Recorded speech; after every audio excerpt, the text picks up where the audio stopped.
লাল সবুজ পতাকাটা তুলে ধরতে পারি যে আমরাও না বাঙালি, আমাদের বাংলাদেশ, আমরা বাংলা ভাষায় কথা বলি, হ্যাঁ আমরা স্বাধীন, আমরা কারো পরাধীন নয়।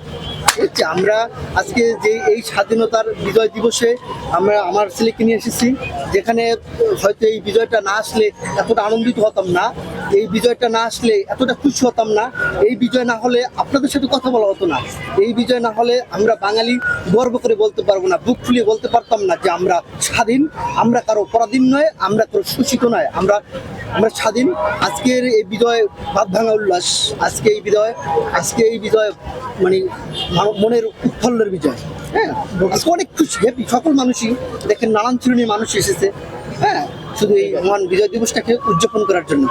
ভবিষ্যৎ প্রজন্মকে নিয়ে হ্যাঁ, ভবিষ্যৎ প্রজন্মকে বলবো যে এই বিজয় তো যুগ যুগ ধরে থেকে যাবে। এই পৃথিবী যতদিন আছে এই বাংলার বিজয়, পৃথিবী যতদিন আছে এই বাংলার বিজয়, এই 16ই ডিসেম্বর যুগ যুগ যুগান্তর ধরে চলে মানে থেকে যাবে। ঠিক আছে, আমাদের প্রজন্ম থেকে প্রজন্ম এই বিজয় উদযাপন করবে। ইতিহাসের পাতায় স্বর্ণাক্ষরে লেখা আছে মহান বিজয় দিবস 16ই ডিসেম্বর। এটা প্রজন্ম না, আর পৃথিবী যতদিন আছে আমাদের প্রজন্ম থেকে প্রজন্ম এই বিজয় উদযাপন করে যাবে ইনশাআল্লাহ।